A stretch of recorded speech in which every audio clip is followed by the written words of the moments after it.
No? Magna-95 is coming 22. So hanggang dyan lang. Yan ang itinakda ng Diyos para sa kanyang buhay. Now, dahil tayong lahat ay mayroon din talagang itinakda ng Diyos kung kailan tayo mamatay. Ang tanong, alam ba natin kung kailan tayo mamamatay?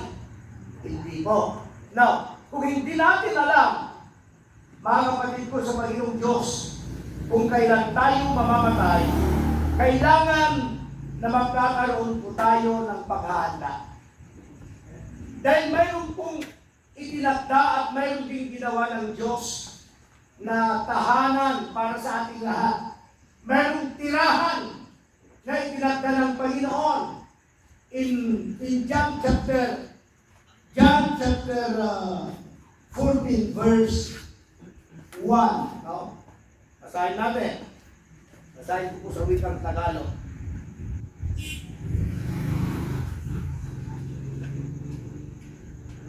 John chapter 14. Okay, verse 1. Sabi dito,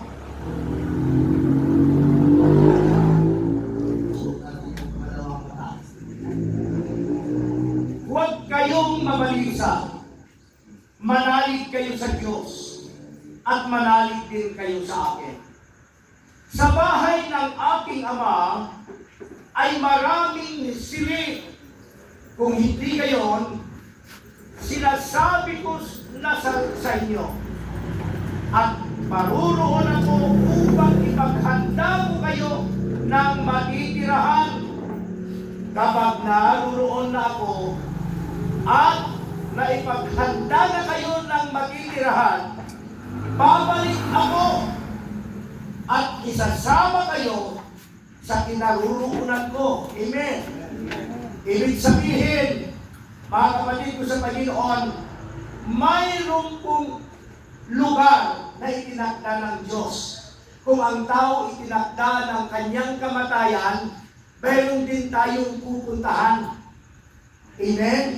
Itong bahay natin dito po sa lupa ay temporaryo na tahanan.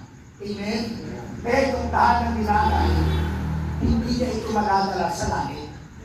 Okay? Hindi niya ito madadala dahil ito lamang po yung bahay niya, tinirahan niya habang siya ay nabubuhay sa lupang ito. Amen po mga kapatid.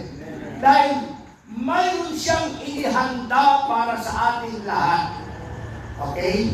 Para sa ating lahat ng mga tao ito. Itong tahanan, itong mansion, sabi ko dito sa Bible, marami pong mga version, may mansion, mayroong tirahan, may bahay sa langit.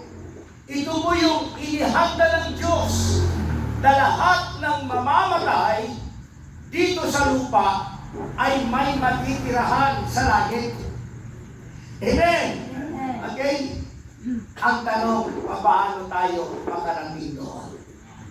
Ito yung malaking katanungan.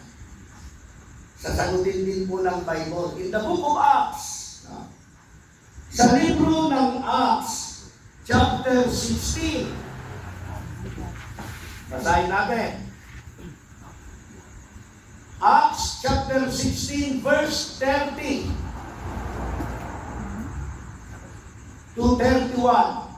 Ito po yung tinanong ng gwardiya nung si Paul at saka si Silas, nabilanggo sila dahil sa kanilang pagpapalaganap sa salita ng Diyos. Ibinilanggo nila. Kaya nung sila ay nasa bilangguan, mga kapatid ko sa Panginoon, nanalangin, nagpuri sila sa Panginoon. At sinabi po niya dito, yung gwardiya, dahil talagang takot na takot ang gwardiya.